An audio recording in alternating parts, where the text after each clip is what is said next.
sir. This is Willis speaking. Please leave your message after the beep. Thank you.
Dear all, welcome to the International Fiscal Association, in short IFA, Asian Pacific Tax Webinars Program, hosted this time by the IFA Hong Kong branch. For the remainder of this year, please expect similar programs to be organized by India, Japan, and Korea, respectively. As you might know, the IFA Asia Pacific is represented by different IFA branches from the Asia Pacific region. Consequently, the panel members and participants of this tax webinars program are also from those various regions. You will be pleased to know that the following Asia Pacific countries next to Europe and North America join us today. These are Thailand, South Korea, Australia, India, Japan, mainland China, Taiwan, Indonesia, Malaysia, New Zealand, Singapore, Sri Lanka, Dubai, Kuwait, Russia, and last but not least, Hong Kong. We welcome you all. My name is Willem Jan Hoekland. I am a member of the IFA branch Hong Kong Executive Committee.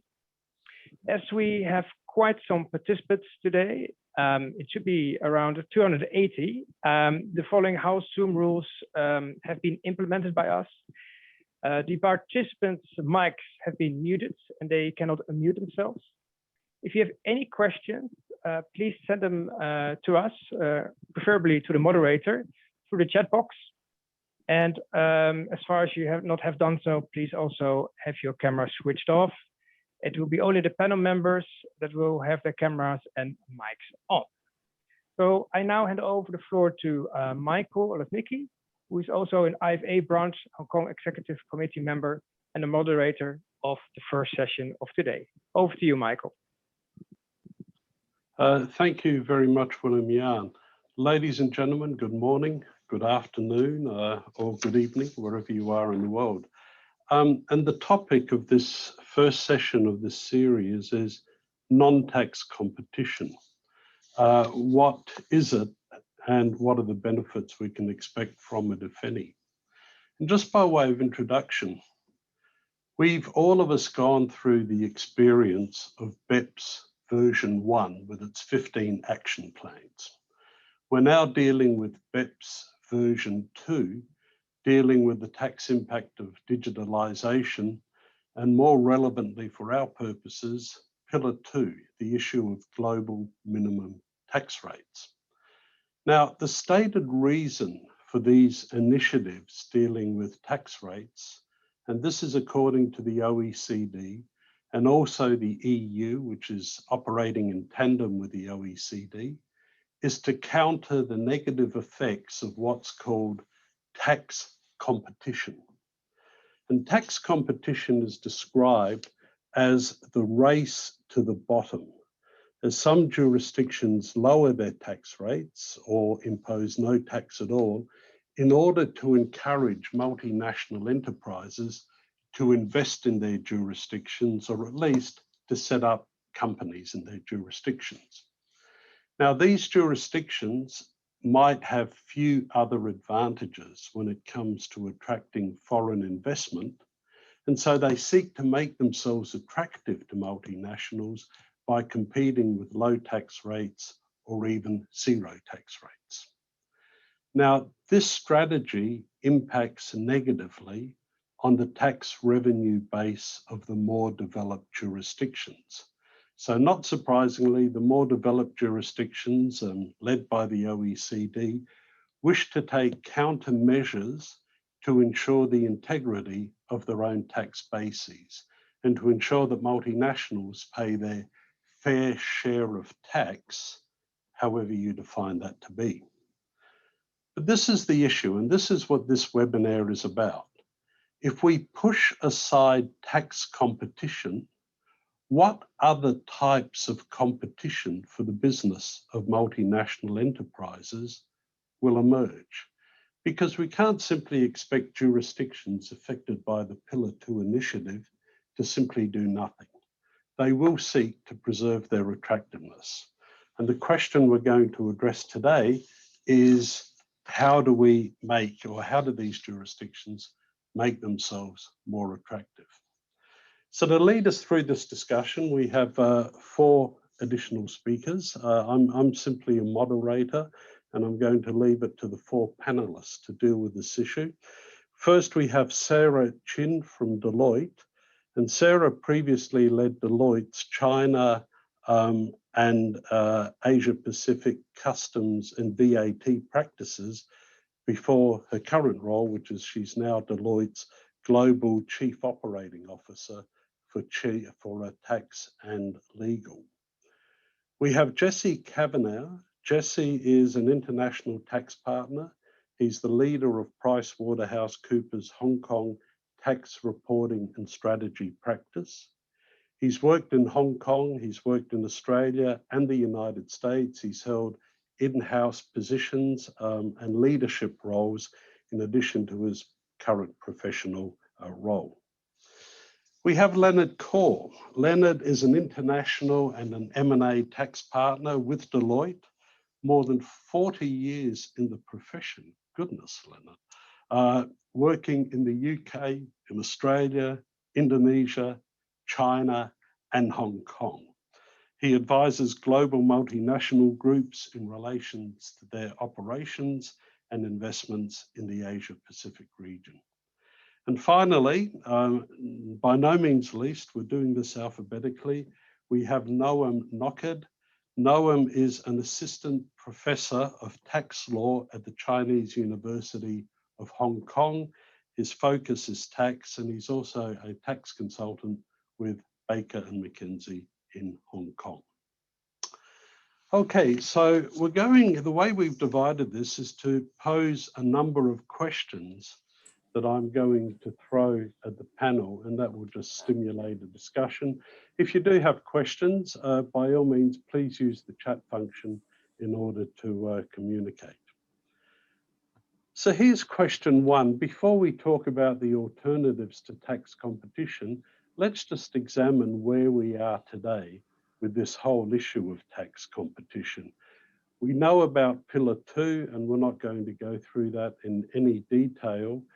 But the most interesting development in the last few weeks has been the Biden tax proposals, where the US seemingly may have signed on to the OECD initiative. So the question is, and Leonard, I'm going to start with you. I'll throw you this question. What impact do you think the Biden tax initiatives are going to have on Pillar 2 and the whole issue of global minimum tax?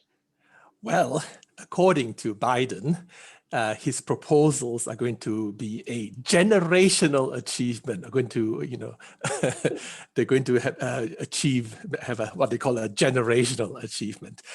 One part is clearly end the race to the bottom, as you say, Michael. But also they talk about establishing a equitable tax architecture. Okay. Now, in terms of the proposal, let me just remind the audience concerning the proposal. Two parts. One part is US minimum tax on US headquartered multinationals. They're going to increase the rate to 21%. Okay. Instead of global base, they're going to adopt country by country, similar to, IIR. And they're going to remove the 10% carve-out that's in the rules at the moment that's tied to qualified business asset investment. Okay, so part one, reform the US minimum tax up 21%. Many of you would have heard of the US BEAT tax, the Base Erosion Anti-Abuse Tax. That's going to be repealed, and they're going to replace it with what they called a SHIELD regime. I always have to refer to what SHIELD stands for: stopping harmful inversions and ending low tax developments regime. SHIELD, okay? Now, what that really is that it's a regime, anti-avoidance regime, that's consistent with the general Pillar 2 concept of UTPR, untaxed payments, or under-tax payments rules, okay? So, if you stand back and look at it, the proposals are supportive And you might want to say, in alignment with Pillar 2. So I think, Michael, my bet is Pillar 2 is going to go ahead. Of course, the question which we'll pose later on is what do we make of the 21% minimum tax on foreign income in the US, right? Well, actually, let's throw that question now, Leonard. I mean, when Biden suggested this 21% tax rate, do you think he was suggesting that only for US domestic tax purposes, or was he suggesting that this should be the Pillar 2 minimum rate? I've taken a straw poll of my colleagues who know much better than I. I think the jury is out. I really don't think that, at least none of my colleagues think that the US is suggesting a 21% minimum tax rate for Pillar 2. In fact, I don't think 21% would fly, right? Given what we know of the of the other stakeholders in Pillar 2. But I dare say, and I'll put myself out on a limb here, Michael, I think 12% to me seems very low. Yeah, well, 12% is the OECD rate. So we'll see what's going to happen. And certainly, if the US is looking at 21%, you would think that might get the OECD countries thinking that maybe they can be more adventurous than just a 11 or 12% rate.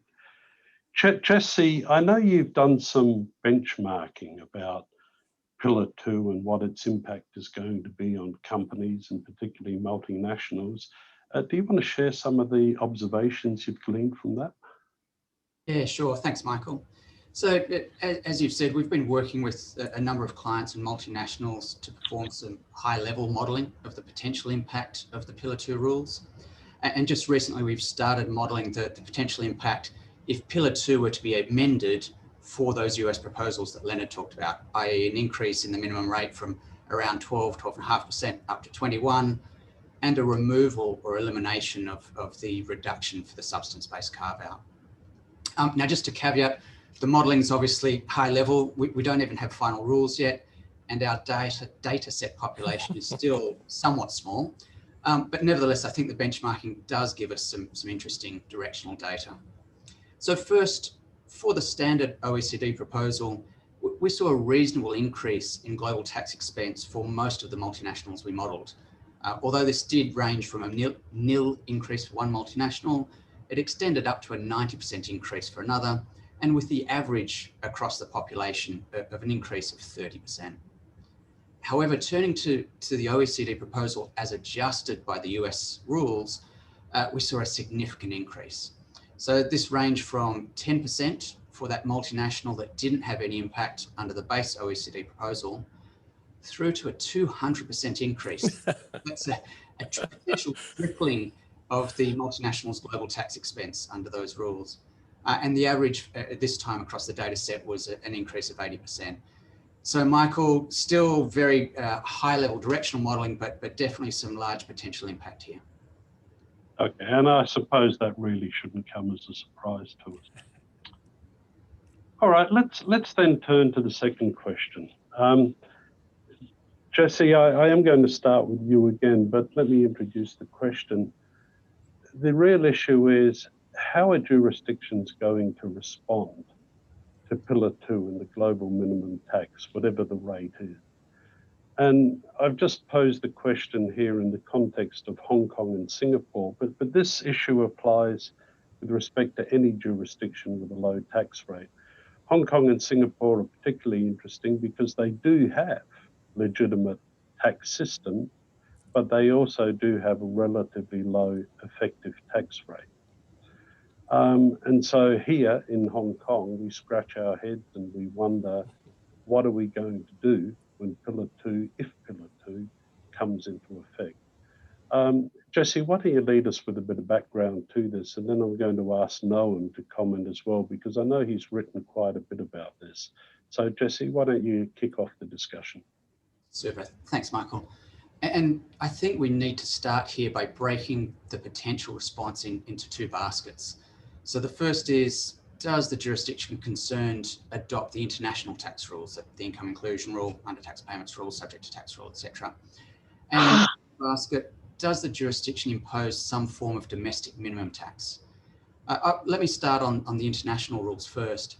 And I really think Hong Kong and Singapore are going to be under strong pressure, and other jurisdictions like Hong Kong and Singapore are going to be under strong pressure to adopt such rules. And I think there are two reasons for that. First, there's the political pressure of being part of the international community and not having the potential threat of being blacklisted, etc. But secondly, and perhaps more importantly, there's the revenue aspect. If Hong Kong and Singapore don't adopt the international rules, then they're effectively giving up tax revenue to other jurisdictions. So let's take an example of a Singapore headquartered multinational. If Singapore doesn't adopt the income inclusion rule, then the next entity or the next jurisdiction down the chain is going to have the obligation to do so and will collect the tax, i.e. Singapore misses out. And similar situations arise if the jurisdictions don't adopt the under tax payments rule and the subject to tax rule. So I think there's going to be real incentive for a majority of jurisdictions to follow. If we turn to the domestic rules, I'll pass over to Noam, please. Yes, so on the domestic side, it's important to remember that GloBE Pillar 2 doesn't address issues of domestic taxation of domestic entities. Both headquartered multinationals, let's say if it's a Hong Kong headquartered multinational, the entities in Hong Kong, given they pay tax below the, let's say 12.5%, they will not be subject to tax in Hong Kong with respect to that income. And the same goes for foreign multinationals with domestic constituent entities in Hong Kong. So the concept of GloBE Pillar 2 is how to impose tax on low tax constituent entities in other jurisdictions, not in the domestic jurisdiction. So Hong Kong and Singapore will almost certainly follow the new international tax standard if there is a consensus, following the reasons that Jesse mentioned, not to be blacklisted, to be good citizen and following the rules, and also to gain the revenue that otherwise will go to other jurisdictions. But for domestic local entities that will be taxed by other jurisdictions' GloBE rules, there are different approaches that we are now waiting to see what Singapore, Hong Kong, and other jurisdictions would adopt. One approach would be to do nothing, which is, let's say Hong Kong doesn't tax this income. Hong Kong has primary taxing rights with respect to this income. It's the source jurisdiction, but it doesn't tax it at the minimum level, and other countries will tax it under their IIR rules or UTPR rules.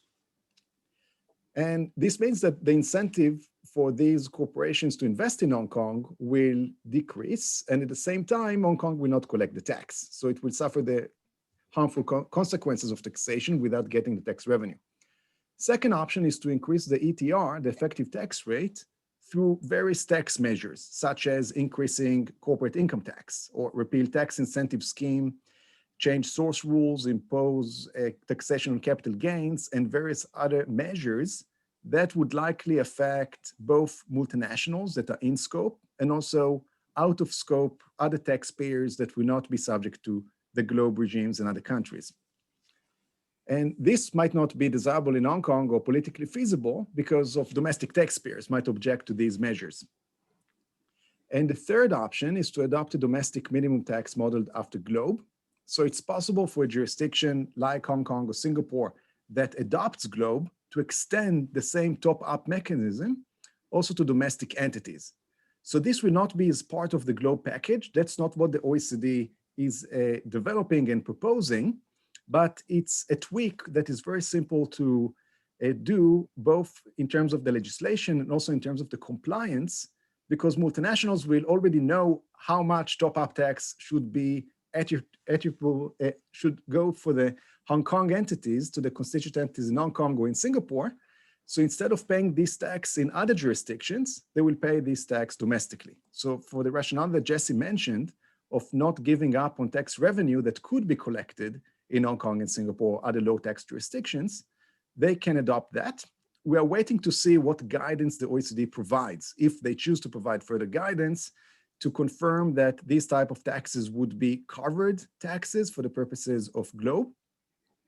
The the blueprint appears to be supportive of this approach, but it appears that that's one approach that jurisdictions can consider. So you raise a good point, though. If Hong Kong, just by way of example, any country doesn't impose its own IIR in order to collect this tax, they're simply allowing another country to tax their resident entities instead. So that seems to be a pretty strong incentive to have an IIR, which is effectively like a controlled foreign corporation rule, but of a much more expanded variety. So that's kind of interesting. But then let's go back to your notion of a domestic minimum tax. If we impose an IIR, if we impose a domestic minimum tax, do we apply it only to those entities that are within the scope of Pillar 2? In other words, that exceed the 750 million euro threshold of revenue every year?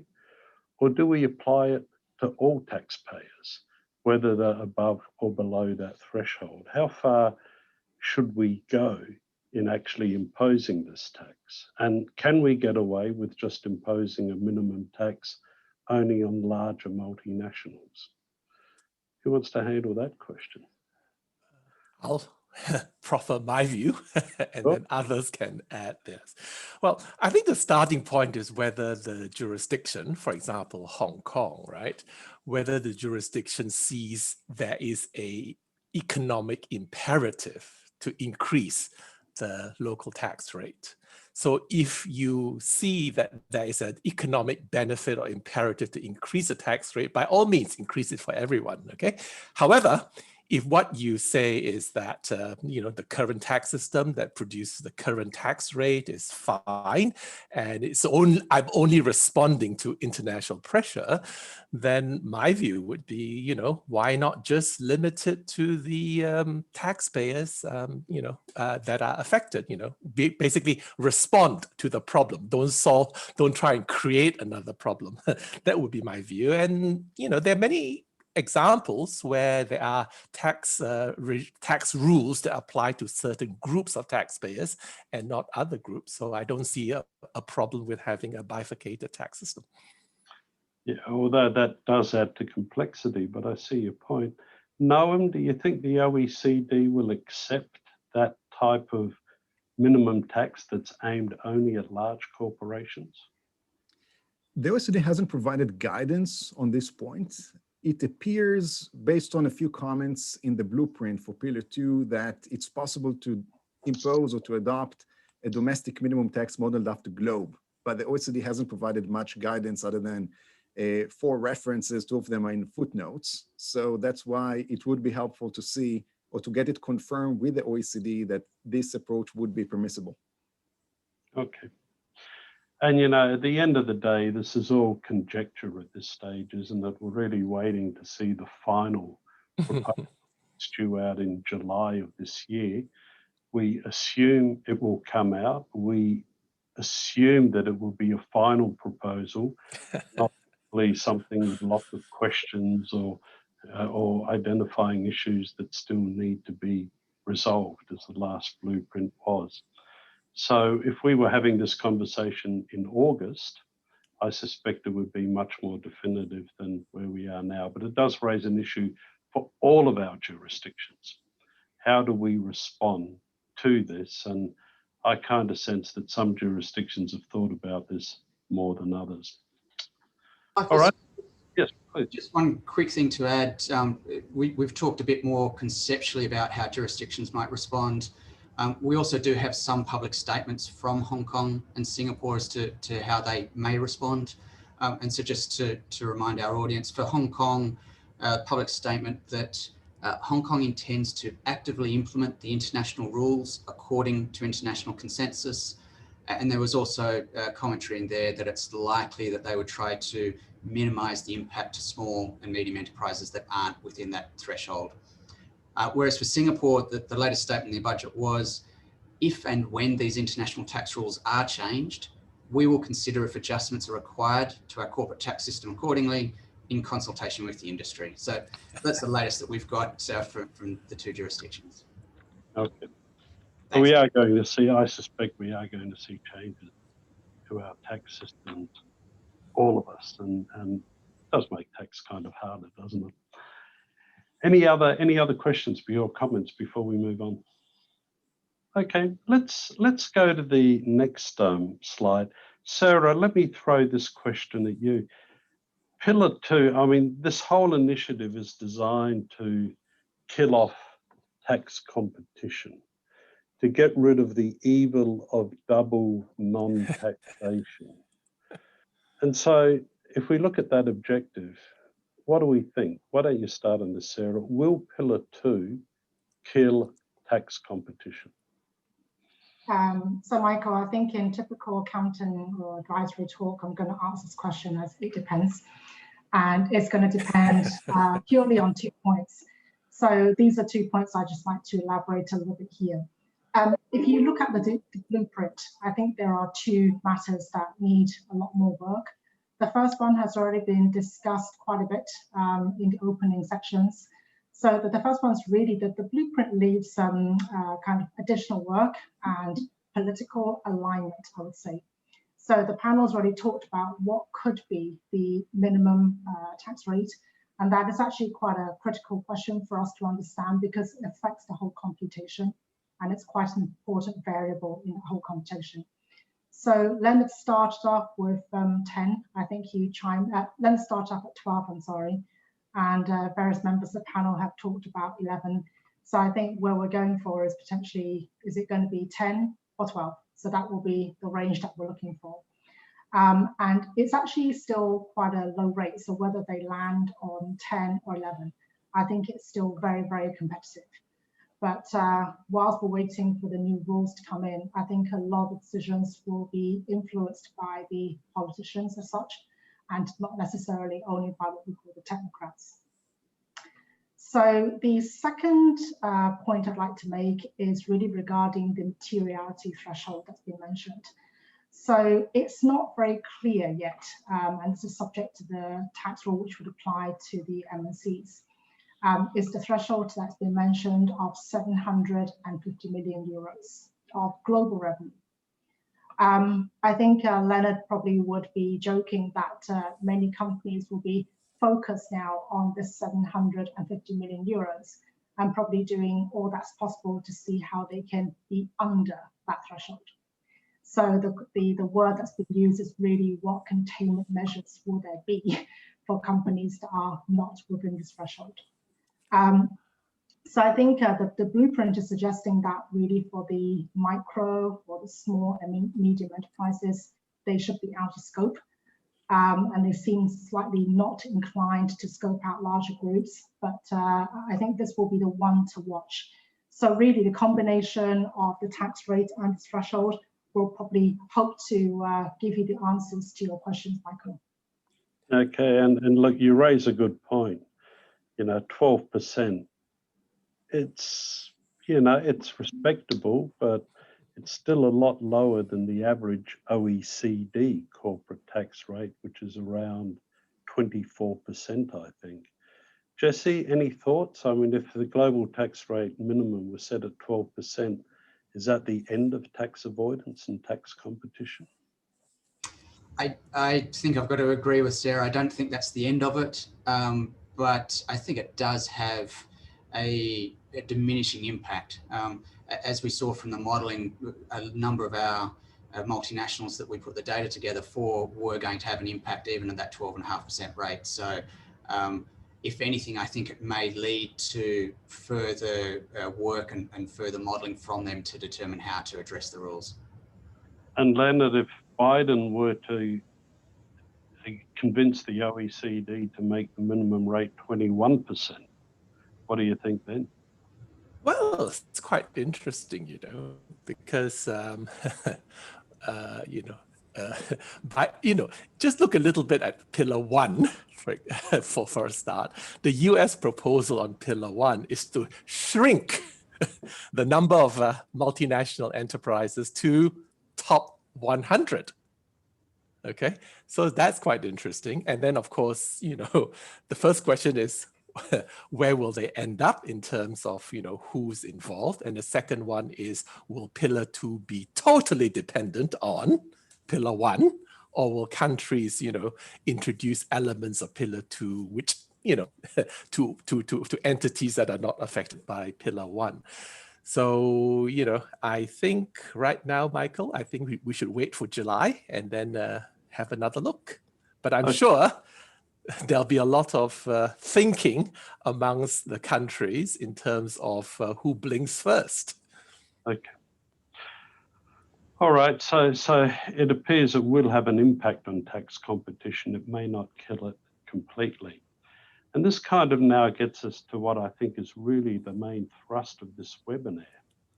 Okay, let's assume that overnight tax competition vanishes and countries can no longer compete on the basis of their tax rates. So and here's the question we pose, what new types of competition between nations for foreign investment will emerge? How else will jurisdictions compete for multinational business? Now, maybe I'm going to start here with Noam, because Noam, I know that you've written quite a bit about this, particularly on the issue of subsidies as one possible form of competition. So can we let you start with that, and then we'll take that discussion further? Yes, so what we have been seeing since the BEPS project, so now in BEPS 2.0 is a continuation of this trend of pressure on multinationals and on countries to engage in less tax incentives and tax competition and to substitute it with subsidy competition. So in this slide, we have an example of a multinational that needs to decide whether to invest in country X or country Y. And we assume that the expected income before tax is $1,000, or you can multiply it with as many zeros you would like. Country X would offer a tax incentive, which is, it's going to be $1,000 tax-free income generated in that jurisdiction. Country Y can design it in a way that achieves a similar result by taxing the income at a 20% rate and providing a non-tax subsidy at the same amount of, let's say, 200. And let's assume that the non-tax subsidy is not subject to tax in itself. So both countries would provide a similar benefit to the multinational, but one will do it through the tax system, whereas the other one will tax and then through the fiscal system return an equivalent amount. And any reference that I make here, it's a cash subsidy, but it can be structured in various other ways. And the references to tax are references to corporate income tax. It can be a refund or a subsidy in the form of other types of taxes, or it can be in goods or services provided for below market value, or cash or other in-kind benefits that could be provided to the multinational. So Michael, can you move to the next slide? In this slide, I would like to make the argument which multinationals are better off when they receive subsidies instead of equivalent tax benefits since the BEPS project. And this trend will be accelerated and strengthened following the Pillar 2, if there is a consensus and adoption of Pillar 2. The first point is that multinationals are at risk that other jurisdictions may try to tax untaxed income. And it's better to pay tax on the income and receive a non-tax subsidy equal to or greater of the tax that was paid. And we can identify a few BEPS action items that create preference for non-tax subsidies. One of them is the CBCR. If you look at CBCR, some of the hotline items are the how much tax you paid, what's your effective tax rate that you can calculate based on a tax paid on cash basis. If you don't pay tax as a result of a tax benefit, then your tax payment will be zero, your effective tax rate will be zero, and other jurisdictions might attract attention of those, trigger audits, and potentially misuse of the CBCR information, that even if you can convince a jurisdiction, a tax authority, that what you have been doing is following a non-harmful tax incentive scheme, and that's the reason why you pay so low tax in a jurisdiction, they might still suspect that what you have been doing is profit shifting that is not legitimate. So CBCR creates a risk already. Second element, Action 5, spontaneous exchange of tax rulings. So tax rulings have to be exchanged with the relevant jurisdictions that are affected by that, and subsidy rulings are not required to be exchanged. So currently, we have high level of transparency with respect to any sweetheart deal given with respect to tax, but we don't have a similar level of transparency with respect to subsidies. And the third item, Action 3, it's not a mandatory item, but we have seen that the EU and various other jurisdictions have followed Action 3 and imposed CFC rules. When we have a CFC regime, and Pillar 2, the IIR rule, is basically a CFC regime, when the underlying entity, the subsidiary that is subject to the CFC rules, pays tax, it is less likely to be subject to taxation under CFC rules. And even if it triggers some level of tax, there will be tax credit available to be creditable against the CFC tax liability. So that's the incentive for multinationals to receive subsidies that are non-corporate income tax subsidies instead of tax benefits. Pillar 2 will do the same as CFC rules. So it's much better for a multinational doing business in any low tax jurisdiction to pay a tax, at least at the global minimum level, and get, let's say, land right use or other forms of subsidies, or even employment tax reductions or other concessionary taxation treatment on non-corporate income tax. For countries, that's the second point, they are better off if they provide non-tax subsidies instead of tax benefits. And first reason is that multinationals prefer them. And Jesse can elaborate next that multinationals have already preferred non-tax subsidies. It's always better to have cash in the hand than a potential tax benefit in the future. But now, as a result of BEPS and of Pillar 2, there is even a stronger preference for that. So countries can attract more M&E investment, more foreign direct investment at the same cost. And the second point goes to the transparency and also the scrutiny by the OECD and the EU that have had scrutiny over preferential tax regimes. For example, Korea was blacklisted in the harmful tax competition EU exercise for preferential tax regimes for foreigners. And there is no similar treatment of subsidies. So much less scrutiny. There is still WTO and EU state aid rules that might apply, but they apply equally to tax benefits and non-tax subsidies. So I'll turn it back to Michael. Yeah, and Noam, you put Jesse on the spot, so let me now turn over to Jesse. Jesse, you used to be in-house for a very large corporation. I won't name them because I don't want people to think you're speaking on its behalf. But generally, how do you think multinational corporations would view this choice between a tax incentive on the one hand or a subsidy on the other hand? Is there a preference, or do they work together side by side?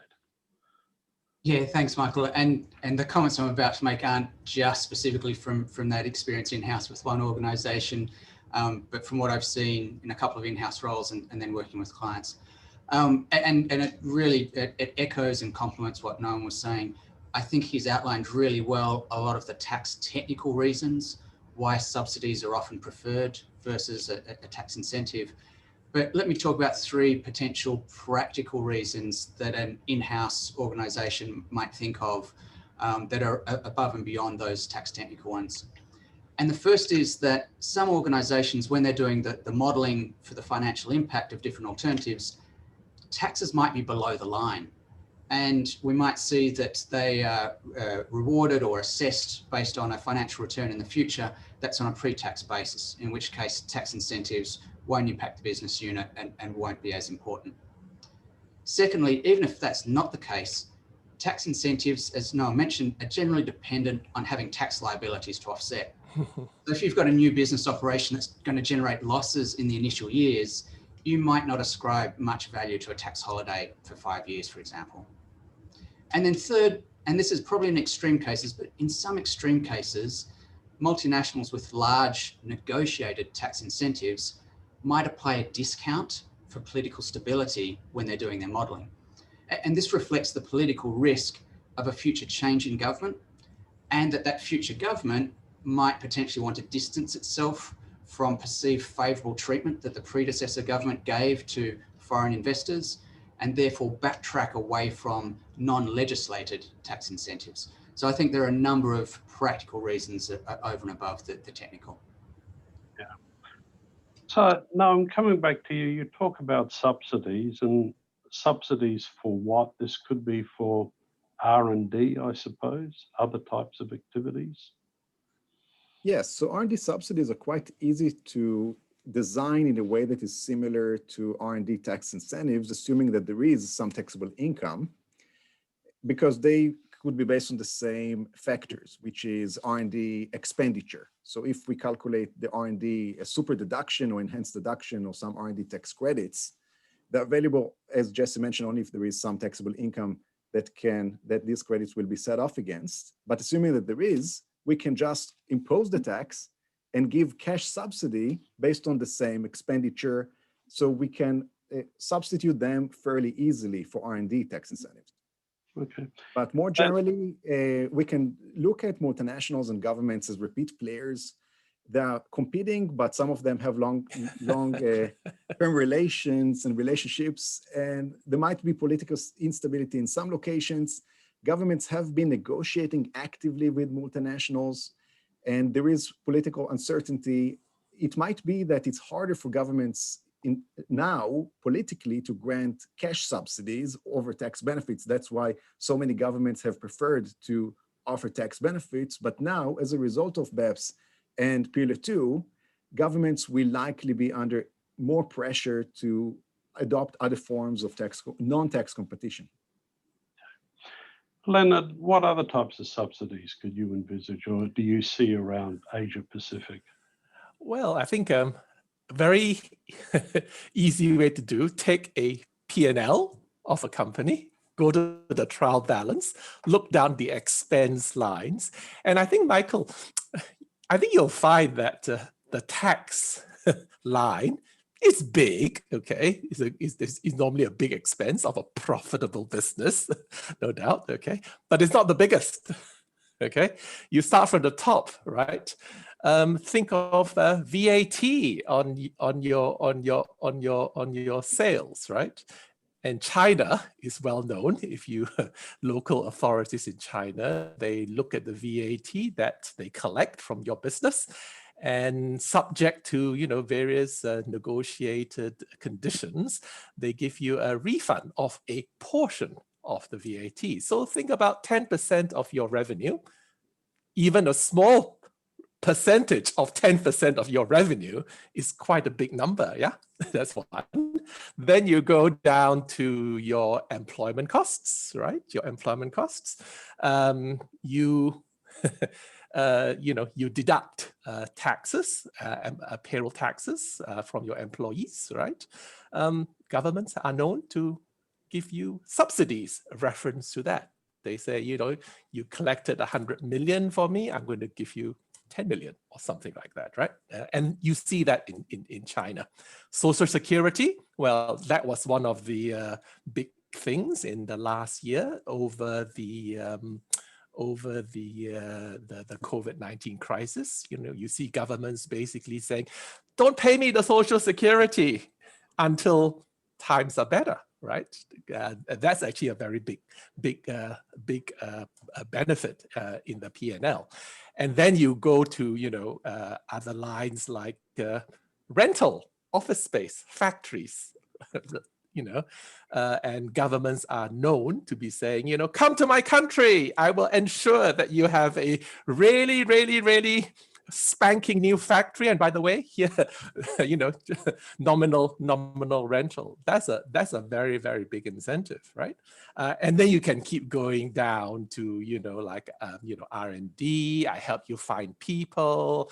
I keep my, labor rates low so that you come to my country. So the list goes on and on and on, right? It's actually quite I see this is going to be a very big area of competition, Michael. So when I listen to you, I say, well, who cares about tax concessions if you can get benefits through other means? well, if I give you 10% off, if I refund you 10% of your VAT, is a huge number. It is, yes. Can I turn to Sarah? Because Sarah, your background has been trade.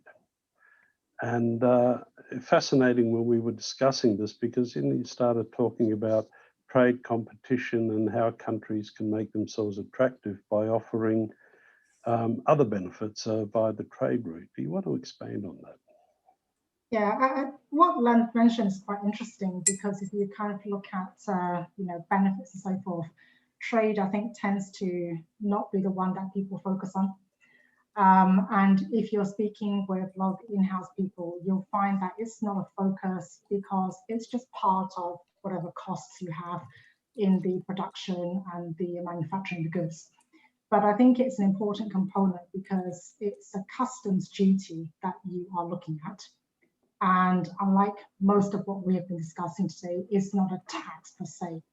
So it's not something you can claim back. It's not something you can play around with. The problem is it's a levy, so it's due.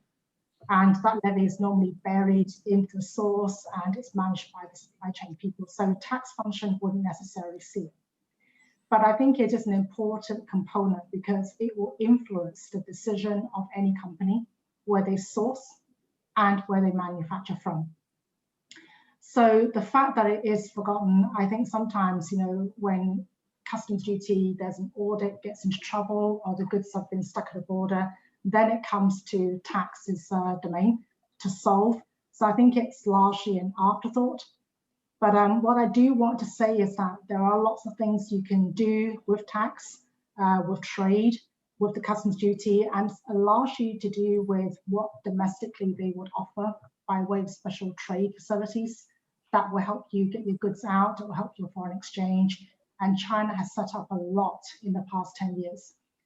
Special trade zones in Shanghai, for lots of different reasons. Trade is one of them, lots of special bonded zones that are what I call heavens in the sky, because they are basically duty-free territories. So if you look at trade, the other thing I want to really focus on are what we can legally do through the use of what we called trade agreements, most notably the free trade agreements. And there's been a lot of attention on this recently, largely brought about because of the trade spats between US and China. So a lot of people have turned to the FTAs and say, what am I not doing and how much money can I release? Are there better countries for me to work with so I can source?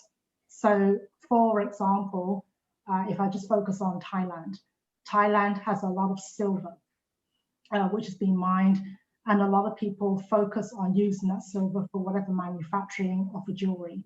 And there's a beautiful free trade agreement between Thailand and China, where you don't pay any duty on the silver that you source from Thailand and you bring into China. So that's an example.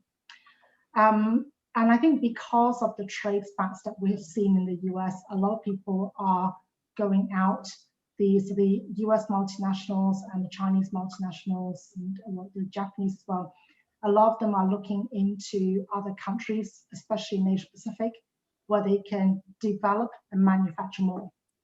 So they're offering better trade reliefs. So Vietnam and Cambodia has come up into play.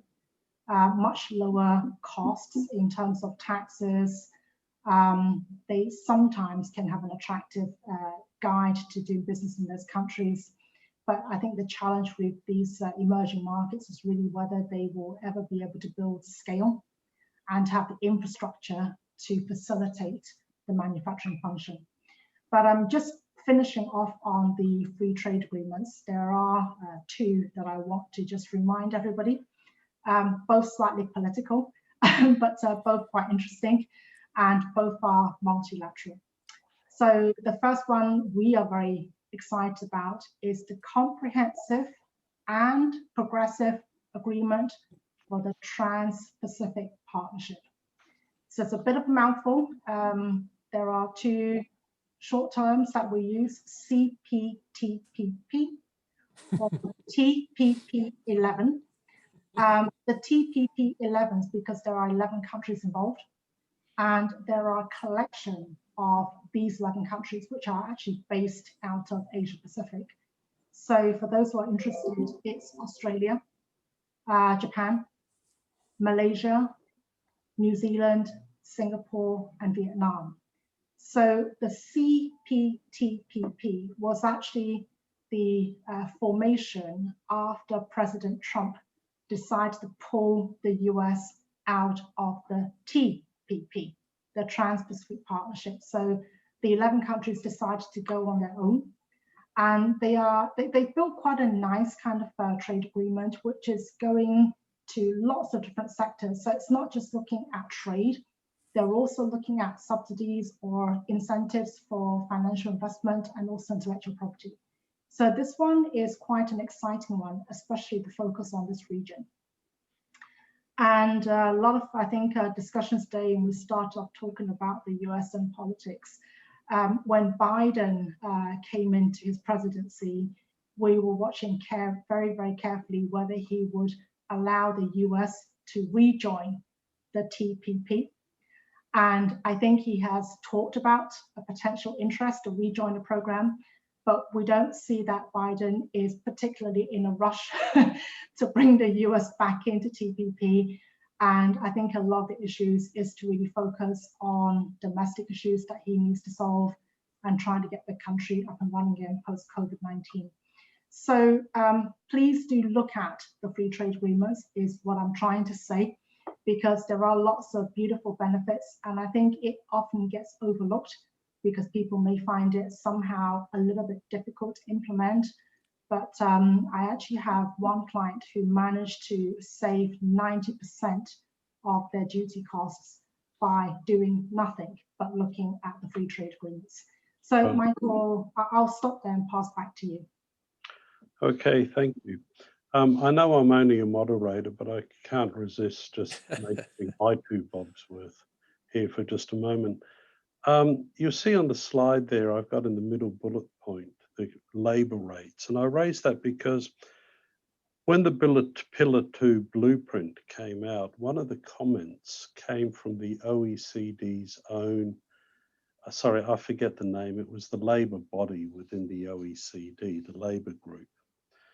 And they raised this concern. They said, look, if we eliminate tax competition, then multinationals will start deciding jurisdictions based on other factors. And for example, they might start deciding to set up operations in jurisdictions where there are low labour rates. And this is bad because we don't want to encourage the use of cheap labour.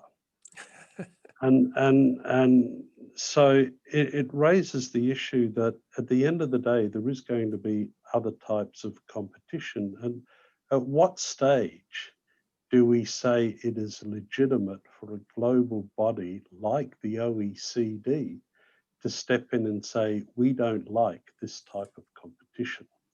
Tax competition, we've always accepted it, but now in the last half dozen years, we've decided we want to kill off tax competition.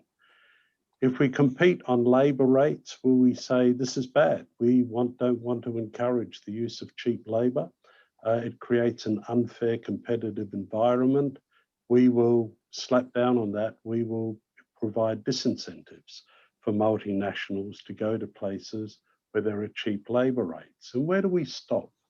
With infrastructure, will somebody say, China has a much more modern infrastructure in its main cities than the US or than BVI, for example?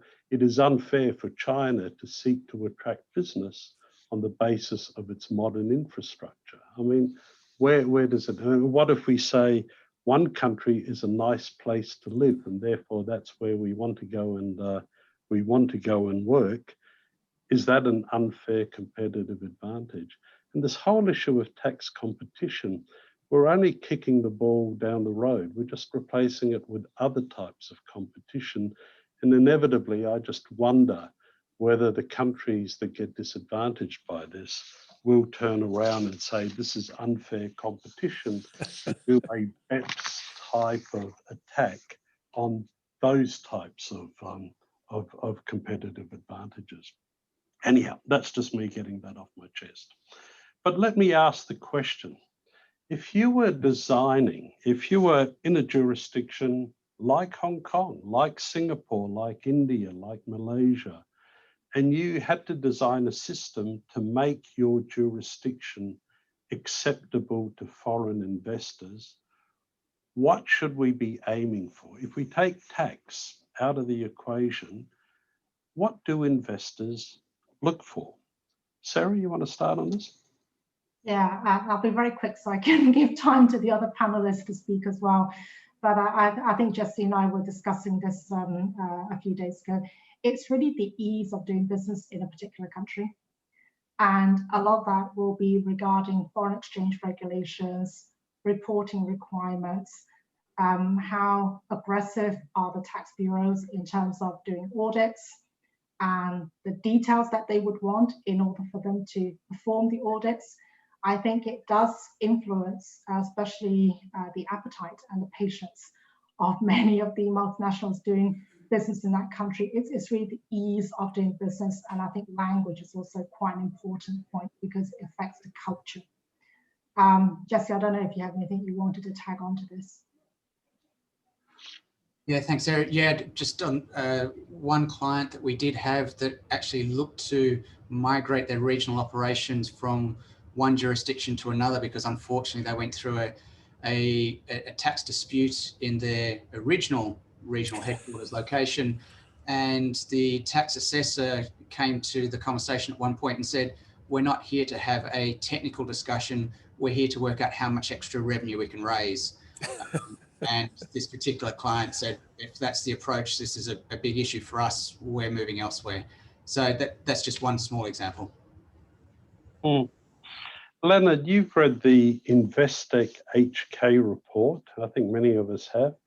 What did you glean from that? Well, what is the Invest HK report? Well, it's actually quite interesting.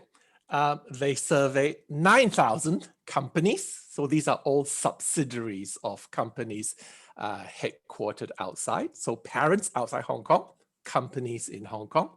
3 groups: regional headquarters, means companies have managerial control over subsidiaries in other countries or sister companies in other countries. Regional offices, coordination only. And then lastly, local companies. So responsibility for just Hong Kong alone. And the 9,000 divides about more than 50% are local. Then 2,500 over 2.5%, also 25% regional offices, and 15% regional headquarters. Okay. Now, in terms of the industries, what they do in Hong Kong, import, export, retail, wholesale, finance, professional services and other services, interestingly, is really around those types of activities in Hong Kong. And in terms of jurisdictions, US, mainland China, Japan. The top ones depends on the groupings. For example, regional headquarters, US is at the top, but you know, in all of them, US, mainland China, Japan. Top 3, in the interest of time, Michael, I'll just go to the top 3, what they actually say they are worried about, and I will tell you in 1 second. Just bear with me. Number 1, most important, simple tax system and low tax rate. Admittedly, if I were asking the question, I would split the question into 2, but they didn't. So that's the first. Next one, free flow of information.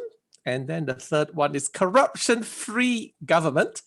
And Jesse, to your point, rule of law and independent judiciary. I presume they mean objective and bureaucracy that applies the law too. Anyway, those are the top 4. Interestingly enough, Michael, at the bottom of the list, 15 and 16, availability of and cost of residential accommodation, very low down. and availability of international schools. I have to tell all my colleagues that bleat and moan to me about international schools that that's the bottom of the list. But anyway, the top 4 is a simple tax system, low tax rate, free flow of information, corruption-free government, and rule of law. Can I ask though, one question I don't think they asked in that survey, and we had a discussion about this, and I think it's worth concluding on that. What's the importance of lifestyle? Well, actually, To live. actually, let me see. I saw something. Don't tell me I'm wrong and it was surveyed, but environmental quality is in there. Not quite the same, but Not quite the same. No. Leonard, I recall we had a discussion about a project that we'd worked together on in a past life. Did you want to touch on that and what Oh yeah. Jesse and I worked together in the same firm in a past life. His past life, not mine. It was quite interesting. We had a multinational come to us and say, Hong Kong, Singapore, you know, how do we choose? Can you do a study? You know, go and do a study. Look at all the different factors of you know, setting up in Hong Kong, you know, operating in Hong Kong, as well as Singapore, and come back and tell us which one is better.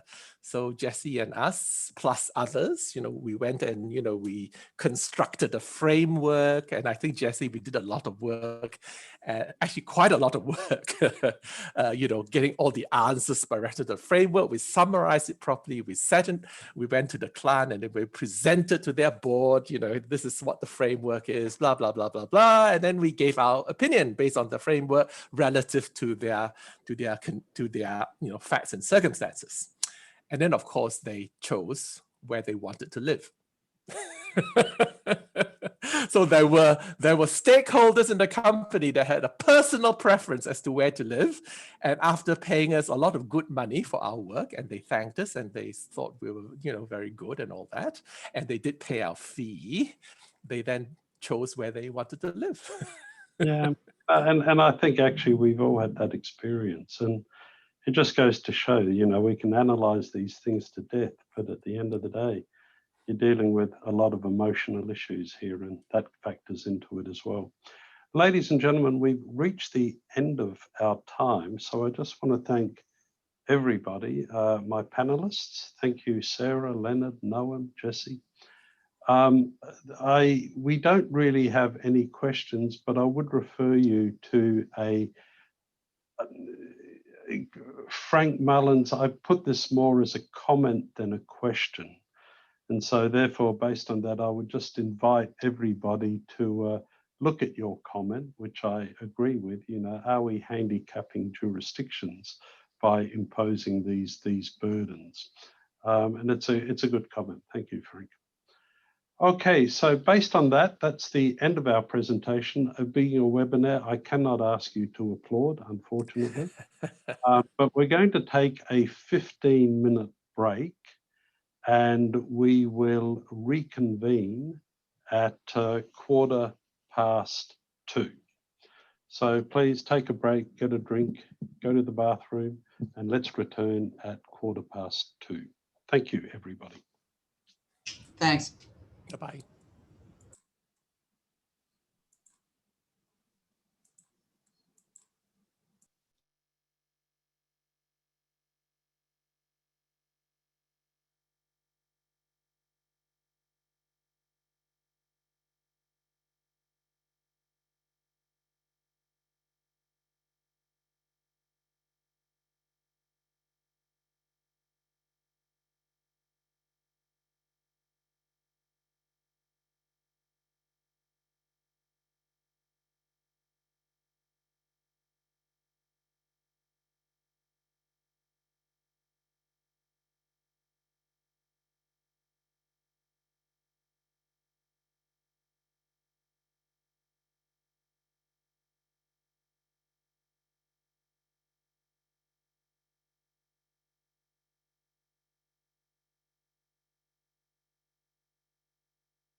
Hello, everybody. Welcome back. I hope everybody had a great break. And for those that just joined us, welcome.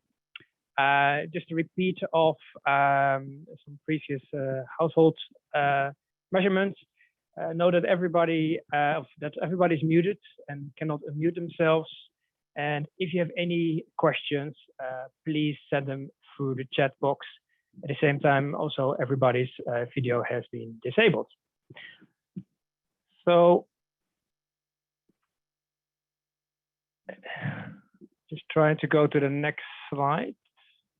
There you go. Okay, so this afternoon's topic, the last webinar session, is certificates of tax residences, common practices and issue in the Asia Pacific region. And we are glad that for this particular session, we have 4 panel members on board. One of them is myself as being the moderator. And from Korea, we have Ted and that is Ted Tae-gung Kim, D&Co from Korea. Ted Kim is a partner in the tax practice group of Lee & Co, a leading full service law firm in Korea. He has extensive experiences for more than 27 years in providing various international tax and transfer pricing consulting services for global companies. He is also the Secretary of the International Affairs Standing Committee of IFA Korea branch. So Ted, over to you. We're going to have another panel member, Nilesh M. Kapadia. He is a partner of NMK & Co. LLP. He is practicing chartered accountant from India, having over 30 years experience in international taxation. He has done masters in international taxation from Vienna University and have attended meetings of committee of experts at the United Nations for several years. He is chairman of IFA India Western region.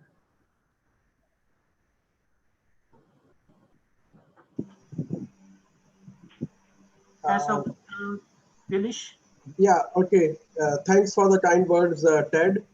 And at the outset, I would like to thank IFA Hong Kong for giving me this opportunity of speaking at this webinar, which is a great event in the absence of the regular conference because of the pandemic. And I would take this opportunity to introduce the next speaker, who is Ichwan Sukardi from RSM Indonesia. Ichwan has a very impressive background. He is the managing partner in taxation within RSM Indonesia with more than 20 years of experience. He has provided tax advisory to a wide range of multinational and domestic companies, mostly in the energy sectors. He has also a few years experience in the oil and gas industry in Indonesia. He was with one of the large corporates engaged in the oil and gas business. And he has got a very impressive academic background. He has done Masters in International Tax from the Leiden University, Netherlands. And he's also having several other qualifications. Rather than take your time to go through each of them, I will hand over the proceedings to Ichwan so that during the course of the discussions, one can see the contribution which he has made, which is during the last couple of days, I have had good discussions with him, and his contribution to the panel is going to be very good. Very good. Over to you, Ichwan. Thank you, Nilesh. First of all, thank you also to IFA Hong Kong for organizing this event. It is a great event, an interesting topic, and also outstanding speakers. Before I pass this to Willem to comments with our discussion, I'd like to also introduce Willem. Willem is a tax partner within HKWJ firm. He has more than 25 years experience in mostly in tax planning and tax dispute, and he's based in Hong Kong. He's an expert in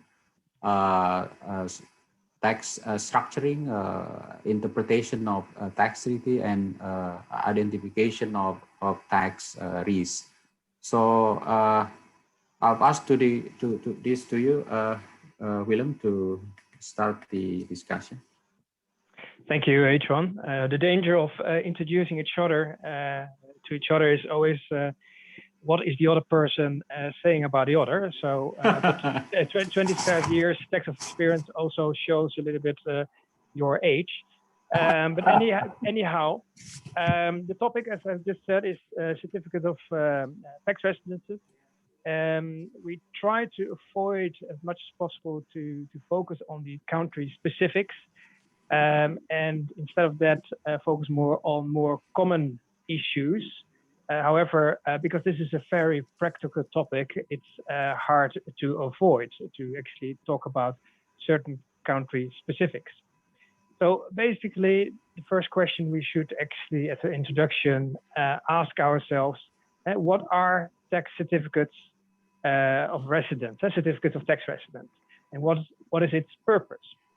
I think in general, we just can say it's just a piece of paper stating that a particular company, for example, a Hong Kong company, is residing or established in Hong Kong for tax treaty purposes under a tax treaty between Hong Kong and the other jurisdictions, for example, mainland China. So often within that A4 piece of paper, it is also stated the types of income. Pardon, I would silence my phone. Often it also states the type of income it relates to, its fiscal period, and whether it actually can be used for more than one fiscal period, assuming, of course, that all facts and circumstances are the same. And the document is usually required by the tax authorities of the tax jurisdiction that is actually the payer, the distributor of the income. And at the same time, it's issued by the tax authorities of the tax jurisdiction that is the payee of the income. So that's the receiver of the income. So if we put that in perspective, I just have a diagram. It's a very simple diagram, but basically what you guys can see is at the bottom we have mainland China company, which is held by 4 companies in Korea, Indonesia, India, and Hong Kong. Coincidentally, our panel members are also from those jurisdictions. And then subsequently, the Dutch company on top is the ultimate shareholder of the group. And basically what happens over here, dividends are distributed from mainland China, reflecting the 25% share interest to the companies above. And then whether or not Korea, Indonesia, India, Hong Kong will distribute the income, the dividend income subsequently is irrelevant at this particular moment. But what, if we talk about tax resident certificates, what you can expect then is, of course, is that when mainland China is distributing the dividend, it will be, of course, mainland China requiring from the tax authorities in Korea, Indonesia, India, Hong Kong, to produce a certificate of residence. At the same time, when Korea, Indonesia, India, and Hong Kong will distribute that income to the Netherlands, they might also require a tax residence from Dutch tax authorities to produce a certificate of residence. Although for Hong Kong, you could wonder, and we will discuss later on whether that will be the case. What we've noticed actually during our preliminary sessions we had with this panel is that actually, although all 4 countries do have the same common practices and issues, meaning we all look at at the substance of the company, and we also look at the beneficial ownership of the structure. At the same time, we can see there's a timing element that is different. Whereas when Hong Kong is actually receiving the income, at that particular time, Hong Kong is actually looking at substance and the ultimate beneficial ownership of the structure. when it's about to issue the certificate of tax residence. Korea, Indonesia, India wouldn't do that at that particular moment. They look at the later stage. They look at the stage when they're about to distribute the dividend to the Netherlands. Anyway, that's something we will also will look into a little bit later on. So if we go to the first question, which is a little bit a country-specific question. The question is in general, what are the requirements of your tax jurisdiction to issue a certificate of tax residence? So we, all panel members will briefly discuss what is required in their jurisdiction to obtain such certificate. So maybe Ted, you can go first. You are on mute, Ted. In Korea, in order to obtain a certificate of tax residence, taxpayer needs to complete a simple application form, only one page. The application form requires the information of transaction parties, including the Korean payer and foreign recipient, and the target year and the purpose of applying for certificate of tax residence, including treaty tax rate and the application of tax treaty or other purposes. Brief detail of income and foreign tax to be paid information, will be provided. Those supporting documents would be required when applying for certificate of tax residence. In case of a company incorporated in Korea and they registered for tax purpose, I think that there would be no problem in obtaining the certificate of tax residence in Korea.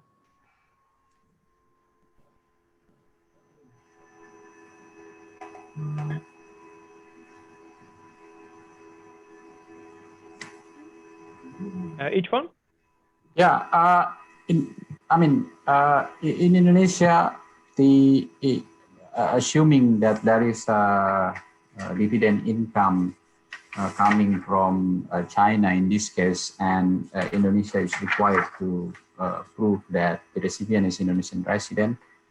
For tax purpose, it is not an issue. There is a regulation issued in 2018. So basically, the Indonesian Tax Authority, or we call it Director General of Taxes, can issue this certificate of resident as long as the Indonesian taxpayer qualifies of some requirements, such as it is Indonesian taxpayer. It has a tax ID in Indonesia, and the latest tax season has been submitted. So if for example, if it is in relation to, say, 2020 fiscal year, and then you have to demonstrate that the relevant fiscal year tax return has been submitted, and of course, if any tax payable, and those have been fully settled.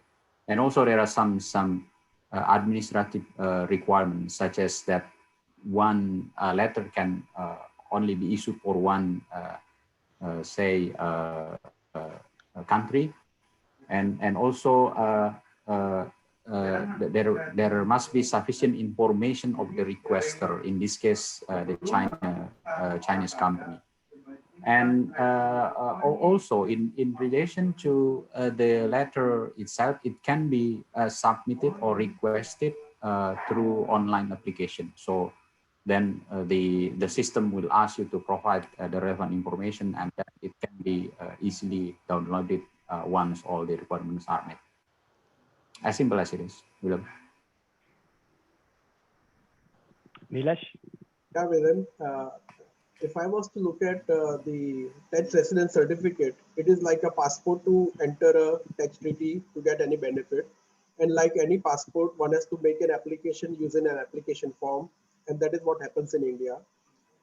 Till 2013, there was no specific rules or forms laid down for this purpose. And one had to approach the assessing officer and request him, and in most cases, he did grant the certificate of residence if you were being assessed as a resident. But after 2013, this process has been codified, and there is a form prescribed for the purpose of making the application and for the officer to issue the certificate. Currently, the process is offline, but I'm told that this process is going to be made online very soon.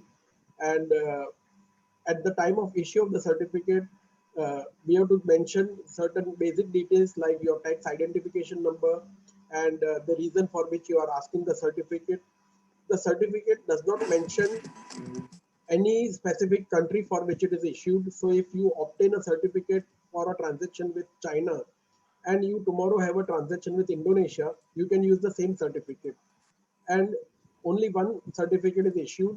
So if your the payer or your other part, the counterparty requires another certificate, you can provide a notarized copy rather than request for an additional certificate, because the authorities issue only one original. I think that's all from my side. Thank you, Nilesh. So hearing what India, Korea, and Indonesia are doing, it seems to me it is all quite easy to obtain such, or relatively easy to obtain such certificate of tax residence. I think in Korea, that told me during our pre-session, if you want to have at least 1,000 copies, you can get that. What happens in Indonesia is something I think it's also quite interesting, because in Indonesia they said, well, you're able to get such certificate of tax residence, but make sure first you have paid all your duties, have paid all your taxes. I think it's Hong Kong and probably also in Singapore where usually the trouble starts when you apply for a certificate of tax residence, because although the form itself is just only 4 pages, in practice you will submit with those 4 pages in which questions are being raised about substance. In practice, you will add to those forms a appendix.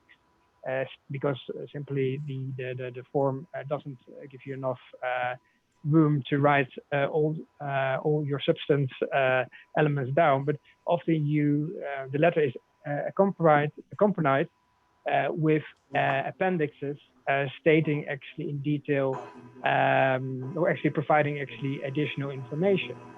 In practice, you will get more like subsequent, after you submitted the application, you will get follow-up questions. And the IRD the Hong Kong Inland Revenue Department will really look into the substance and the beneficial ownership of the company. And what we see is that often you end up with actually a lot of correspondence resulting in a very thick binder.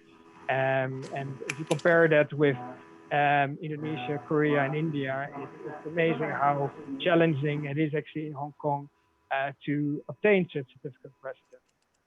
Obviously, the main reason for that is, of course, when you distribute the income out of Hong Kong, we don't have that many withholding taxes, so then we would not raise any questions. But if you look at the domestic law of Hong Kong, it should be quite simple. As soon as the company is incorporated in Hong Kong, if you are able to show a business registration certificate, you should just get a certificate of incorporation, or a certificate of tax residence, as is the case in Indonesia, Korea, and India. But somehow, because the Hong Kong tax authorities want to be a good treaty partner, they cause more trouble. Moving on to the next question. Let's see if I can move the slide. Yeah. And maybe this is more an issue that raises in Hong Kong, but I think Nilesh also want to say something about it. But the question that we raise here is actually, should a tax authority actually be forced to issue a certificate of tax resident? And if not, should one be at least able to formally object against a decision not to issue such certificate? So maybe Nilesh, you want to say something about this? See, as I mentioned, now the process is reasonably codified. Earlier, it was discretionary. You approach the tax officer, and he may grant, he may not grant, and it was a offline process. So there could be instances of corruption. But now the process is entirely codified, and it is means once the application is submitted, it is expected that the officer will take a decision on that. If you are a company incorporated in India, there is no reason why the certificate should not be granted. If you are claiming that you are a resident of India because you are having a place of effective management in India, maybe you will need to give some documents to support that. But otherwise, that certificate is generally issued. The question of forcing anybody, I am not aware of any case in India. But if it is not issued on a specific case, there is no provision to formally object or go into appeal against such a decision. One may request the higher authorities on an administrative basis, but not on the appellate side.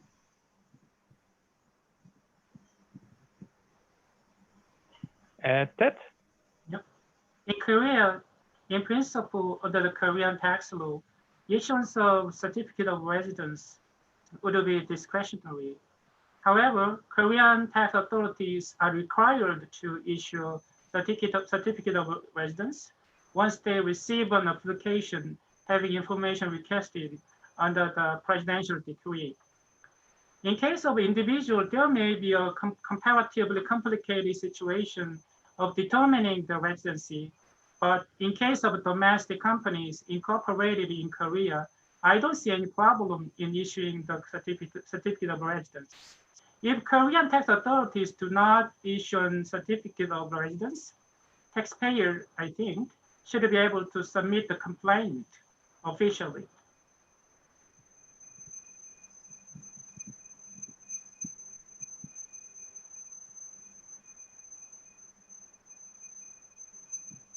Right. Somebody has a beep on the background, so maybe if you don't speak, maybe mute your mic. That would be good, dear panelists.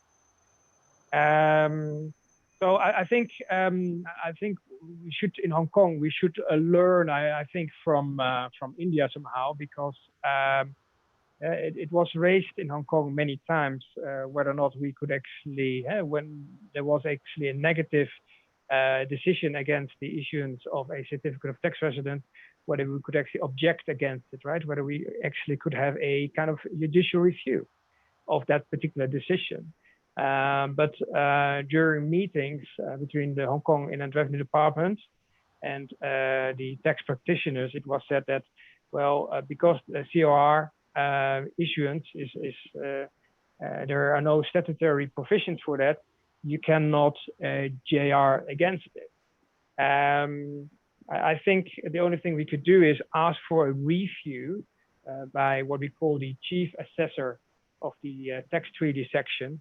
But the problem of that is, of course, it's still part of the Inland Revenue Department. So at the end of the day, it doesn't really make much difference. And I assume that most of the times the chief assessor would do the same thing as his colleague, and once denied, keep it denied. So as such, I think Hong Kong maybe should learn from India, where something that was not codified before has been codified now. Moving on to a next question. That's question 3. And here the question is whether the tax authorities should issue actually a certificate of tax residence for other purposes than tax, or for taxes not covered under the relevant tax treaty. Maybe that can shine his light on this.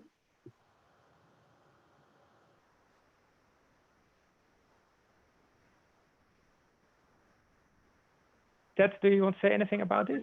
Sorry. A Korean application form for certificate of residence includes a column for the taxpayer to check the other purpose than tax tax treaty purpose. So based on that certificate of residence application form, I think Korean tax authorities would issue certificate of residence for the purposes of other than tax, or for the purpose of taxes not covered under the relevant tax treaty. However, the COR would be issued in the same format. So I don't think that Korean tax authority would consider economic substance when issuing the COR.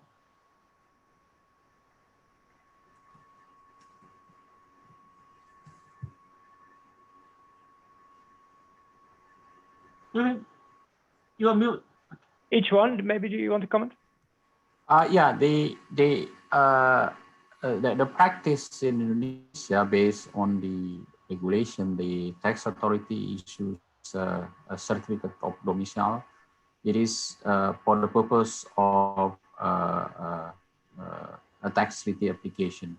So that is the rules in practice. But I've never had any experience dealing with the situation where we have to obtain COR for the purpose of taxes not covered by the treaty. But I would expect that if you demonstrate that you are a resident of Indonesia for tax purpose, it is registered in Indonesia, and then the taxpayer should be able to say obtain such letter as well. But of course, the format will be rather different, because the one that you can obtain online is basically covers only for tax treaty purpose. Nilesh? Yeah, Willem, coming back to my example of the passport. Nilesh, maybe you can put the mic a little bit closer to your mouth. Oh, okay. Yeah. See, coming back to my example of the passport, the certificate of residence is a passport which will be issued by the Indian authorities. Whether to honor that for the treaty purposes, for substance or other beneficial ownership, is the visa which is to be granted by the other counterparty. Like, we cannot give us, India does not give us economic substance certificate required by the BVI or any other purpose. India will merely certify that you are a tax resident over here, and period. It is up to the other country to do whatever it considers necessary to allow the treaty benefits. India doesn't go into all that. Yeah, thank you, Nilesh. The reason why we mentioned this is because if you look, for example, at we in Hong Kong deal sometimes with listed BVI companies that are managed and controlled in Hong Kong, and they need to declare themselves actually as being tax residents in Hong Kong to avoid actually those BVI economic substance rules. And when you ask the tax authorities in Hong Kong whether they would be willing to actually issue such certificate of tax residence for the Hong Kong company for actually economic substance BVI rules purposes, they are quite reluctant in doing so. The same applies for sometimes companies would request the Hong Kong company or from the tax authorities in Hong Kong whether or not the company in Hong Kong is actually VAT exempt. That as well is often not being entertained by the tax authorities in Hong Kong. Other question mark that actually relates a little bit to certain circumstances where maybe certain taxes, withholding taxes, are not really covered under the tax treaty. An example, for example, is whereby a Russian company pays to the Hong Kong company certain service fees for shipping arrangements. And in Russia, there is a domestic tax that actually states that if you actually distribute those type of fees to Hong Kong, there is a 10% withholding tax unless you can show a Hong Kong certificate of tax residence. And the question is actually whether that is being entertained in Hong Kong. We had a case where it was actually accepted by the IRD and Hong Kong Inland Revenue Department. And so you could argue that in particular circumstances, that the Inland Revenue Department is still willing to entertain certain certificate of tax residence, even when the tax is not covered or partly covered under the tax treaty arrangement. Moving on to following question, that is question 4.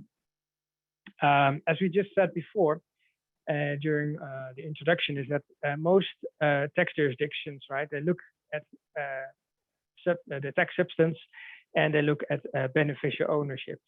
But as I said before, the checks might be different. In Hong Kong, this normally takes place when the income is being received or about to be received, and you need to show get a certificate of tax residence from the tax authority in Hong Kong.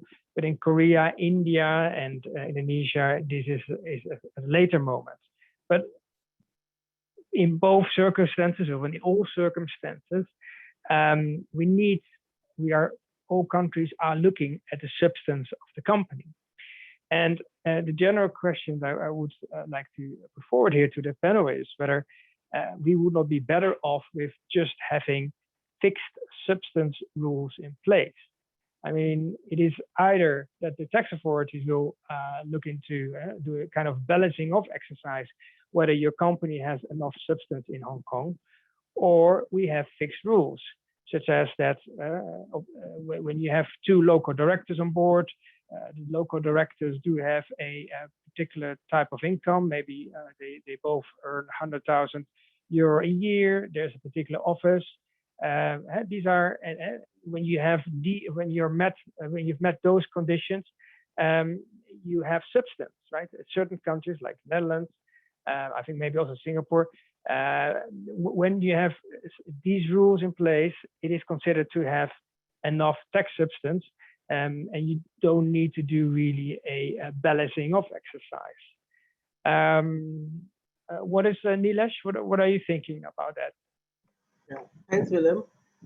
See, if there are 2 views possible, perhaps India will have 3 views, because we have got no fixed rules on substance in India, but we have got other parameters in different specific treaties. For instance, India-Singapore Treaty has a minimum threshold of expenses which need to be incurred by a Singapore company in order to get benefits under the India-Singapore Treaty. And vice versa, if the benefit is to be given by the Singapore entity, by the Singapore government, they also have a threshold that the Indian entity must have certain minimum expenses. And so far as Mauritius is concerned, there is a very old circular of 2000, which was not on substance but on beneficial ownership, because there was a lot of litigation about entitlement to treaty benefits between India and Mauritius. In 2000, a circular was issued by the Central Board of Direct Taxes, which said that if the Mauritian company provides a tax resident certificate, it shall be deemed that it is also the beneficial owner of the underlying income. This was a very surprising circular, and it was challenged by several social organizations in India, and matter went to the Supreme Court, and after many years, the Supreme Court has upheld the validity of that circular. But other than that, there are no substance rules or fixed substance rules in India. So Mauritius and Singapore, yes, there are certain precedents, but other than that, it will be always fact specific, the activity of the company, the number of employees, the type of income, and so on. So Nilesh, you say for the tax treaty between India and Singapore, but also India and Mauritius, there are certain substance rules, fixed substance rules in place? So it is the beneficial ownership circular that if you have a tax resident certificate from Mauritian tax authorities, you are also deemed to be the beneficial owner of that income. Now, actually, being a tax resident and being the beneficial owner of that income are 2 separate things.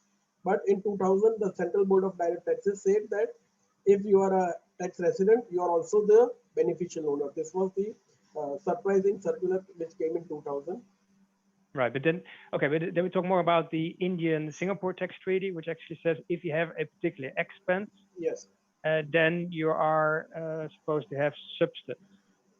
There is a limitation of benefits clause that the treaty will not apply unless you have certain minimum expenditure. So it is not a substance rule, but it is a LOB clause in the treaty. And what is the reason that India has particular special treatments with Singapore and Mauritius? Mauritius, India has got a historical relationship with Mauritius. Even today, I am told that 40% of the population in Mauritius is of Indian origin. So historically, these benefits were given to Mauritius, and somehow Singapore has also done a tug of war with the authorities that if you are giving a benefit to Mauritius, why not to Singapore? So the treaties were renegotiated and protocols were inserted in the last few years to give Singapore almost the same benefits as are available to Mauritius. All right. Maybe Korea, do you want to say something about it? Ted? Ted, you're muted. There have been a lot of disputes with respect to beneficial ownership in case of application of a tax treaty in Korea. Actually, we have been struggling with the beneficial ownership issues involving Cayman Island limited partnership for a long time. Beneficial ownership issues are mostly raised in case of Korean sourcing compared to overseas. The court's decisions were different case by case. It was very difficult to determine who the beneficial owner is with respect in compared to overseas. There have been predictability issues. So as you indicated in the question 4, it would be better to have fixed substance rules in place in Korean tax law, even if it may be difficult for Korean tax authority to accept. Korean tax authorities may consider that substance rules cannot be fixed. That's a problem.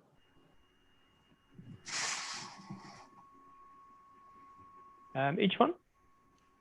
Okay, thank you. In Indonesia case, it is more relevant to if Indonesia in the acting as the payer of the income.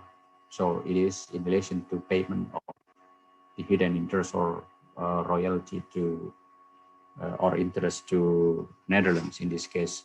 So we do have a specific form called Form DGT. So it basically the requirement for any non-resident claiming treaty benefit with Indonesia. So Indonesia is as the payer of the income. So based on the Indonesian income tax rules, any payments to non-resident is subject to 20% withholding tax. So if you need to say obtain treaty benefit, either reduction or exemption in this situation, so you need to fill in this form. The non-resident is required to provide this to the Indonesian payer in order for them to say apply whatever rate or exemption mentioned in the relevant treaty.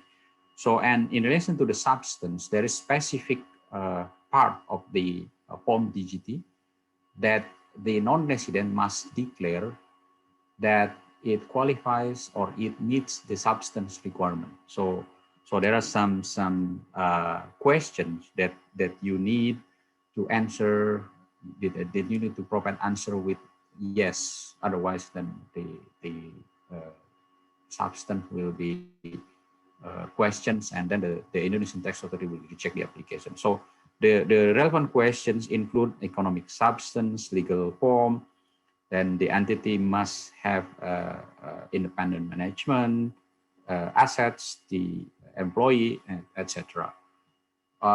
Those must be declared. So it is a self-assessment. By fulfilling this requirement, which is included in the form, then it is satisfied at the moment. But the Indonesian Tax Authority may challenge later on if they find or they receive any other information, the fact that it is different what is stated in the form. Okay, that's from Indonesian perspective, Willem. Yeah, thank you all. I think it's indeed interesting. I think at the end of the day, it really depends on how much weight, of course, the local Inland Revenue Department, tax authority is actually given to the day-to-day management activities. Because at the end of the day, you could always argue that the effective management of a subsidiary or any subsidiaries comes from the company at the top, right? The share of the ultimate shareholder. So it's all about like how realistic the tax authorities is willing to how it's willing to accept your case that there's enough daily management activities taking place in your particular jurisdiction. And moving on to the next question. Let's see. Right, that's question 5.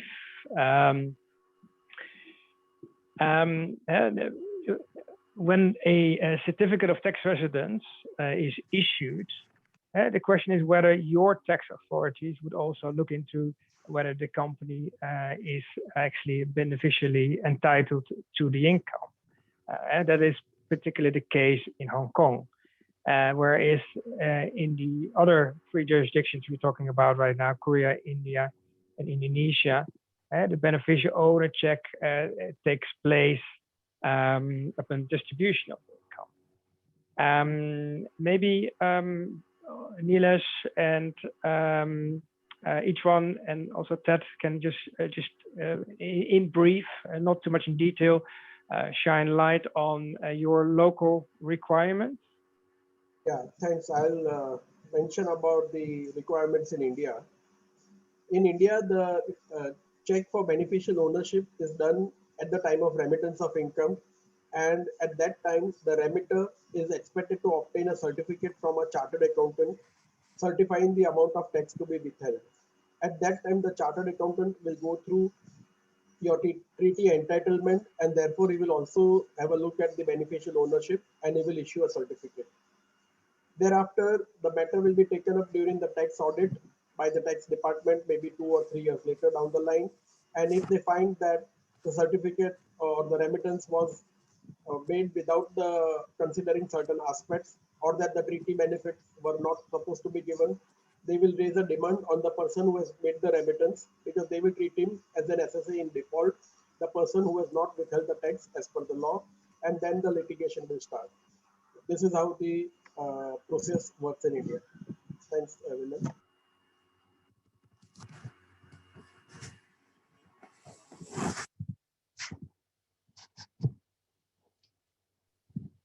Each one? Yes, the Indonesian practice, I think I mentioned briefly on the substance requirement. So the same form contains also the requirement to justify that the recipient of income is beneficial owner. So you need to basically confirm and provide some answer to the questions whether the recipient is acting as agent, nominee, or conduit. It has control to use or to enjoy the funds or the income received. Not more than 50% of the income is used to fulfill the other obligations. So those are basically consistent with the OECD requirement. But there is one interesting case where the Indonesian Tax Authority challenged the even though the non-resident has sufficiently provided this form and with all sufficient responses, but they challenged on the use of the bonds or double-decker structure under Indonesia-Netherlands Treaty, because it is more on the fact that based on 2002 tax treaty Indonesia and the Netherlands, the the withholding tax on interest payments is agreed at 0% if tenor is for more than 2 years. So my understanding, it appears that the Indonesian tax authority is not happy, so they challenge the fact that the recipient, according to their opinion, it does not satisfy as being the beneficial owner. So that 0% is denied and 20% was imposed. And then the case itself, it is most of them, they are now brought to the Supreme Court. I think that's the update from Indonesia.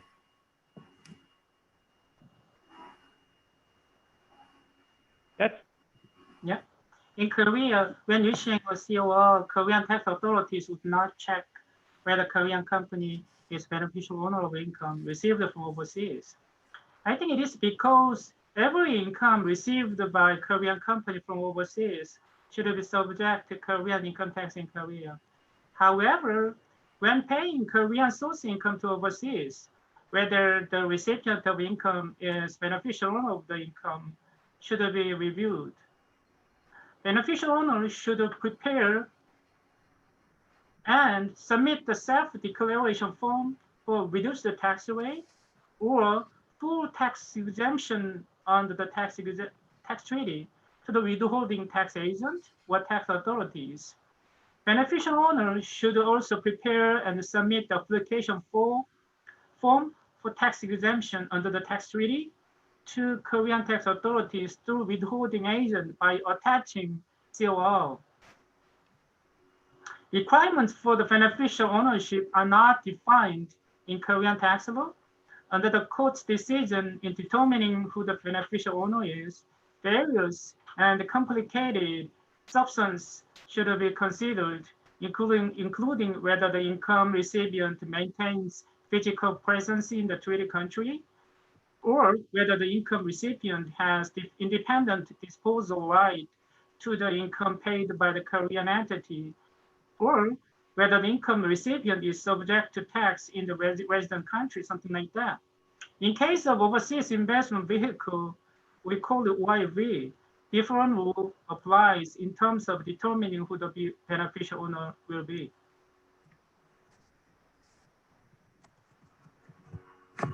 Thank you, Ted.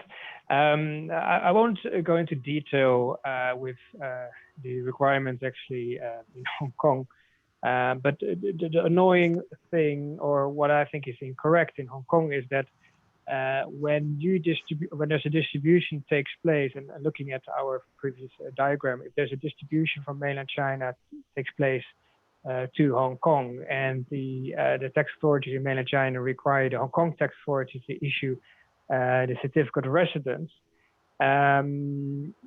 When you make the application and reply to questions from the Inland Revenue Department, the IRD actually is looking at the beneficial ownership, and often, or quite all the time, I think that's the wrong question to ask, right? Because what happens then is that the tax authorities of Hong Kong are sitting actually on the chair of the mainland China tax authorities. I think the question of beneficial ownership in such a particular case can actually only be decided by the mainland China tax authorities. I don't think the Hong Kong tax authorities are qualified to answer that question, and neither that they're actually capable in doing so, because they need to actually, well, you could say, study the local laws. And how can you, as a foreign tax authority, decide for on behalf of the mainland China tax authorities whether or not there is beneficial ownership? I don't think that is a question that should be raised by the Hong Kong tax authorities in general. Just focus on substance, that should be sufficient. Moving on to another question. Question 6, the OECD, they introduced the beneficial ownership rules, concepts actually, to avoid treaty shopping. And the question is, have you actually come across cases where there was no treaty shopping involved, but where the tax authorities still refused to lower the withholding tax rate, or in the case of Hong Kong, refused the issuance of a certificate of tax residence. Ted, I think you were saying there are a lot of cases about that in Korea. Sure. In Korea, there have been a lot of disputes in relation to beneficial ownership issues. Whether those cases involved treaty shopping or not itself was also very controversial. Korean tax authorities have challenged a normal holding company structure or normal fund structures involving collective investment vehicles or overseas investment vehicles. There have been various court cases. In previous court cases, Cayman Islands Limited Partnership was treated as a beneficial owner, even though it was not subject to tax in the Cayman Islands. And under the court ruling, no tree benefit was allowed to the fund structure. According to recent revision of tax law, beneficial ownership issue fund structure involving OIV, overseas investment vehicles, appears to be resolved.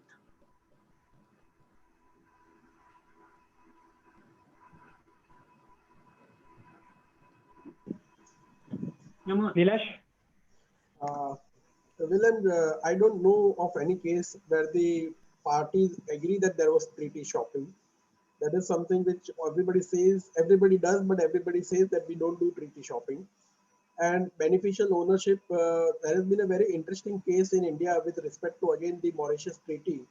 There was this NatWest Bank of UK, which had invested in India via Mauritius. And they went for a ruling that they will be entitled to the India-Mauritius tax treaty. And therefore, they should not be taxed on the capital gains, and the dividend and interest income should be taxed at a lower rate. In looking at the facts of the case, the authority has ruled that the Mauritius company was not the beneficial owner, and therefore the India-Mauritius treaty benefits should not be allowed. But again, there is one interesting aspect. They went through the India-Mauritius treaty article on capital gains, and the article on capital gains does not require, it is not qualifying by beneficial ownership condition, and therefore they held that so far as income by way of capital gains is concerned, the India-Mauritius treaty will apply, but for dividend income, it will not apply. And there have been several other cases also on beneficial ownership and therefore the treaty entitlement. But coming to your question that where no treaty shopping was involved, I'm not aware that anybody says that yes, treaty shopping was involved. So, but where treaty shopping was there, there has been disputes regarding beneficial ownership, and some in favor of the taxpayer, some against the taxpayer. Thanks. Each one? Any comments? Yeah, it is the case that the one that I shared earlier. So basically, the Indonesian Tax Authority consider that the use of Netherlands subsidiary to say obtain lower. No, this is basically to say get the access to funding from European. So it is considered as tax-driven motive. So it does not specifically say it is treaty shopping, but on that basis, because the most of Indonesian tax treaty on the withholding tax rate on interest payments is either 10% or 15%, but the one in the Netherlands is quite unique, 10%. So on that basis, they consider that it is as tax-driven motive, and then argue that if the recipient is not considered as beneficial owner, and then the treaty rate was denied. I think that's part of the treaty shopping as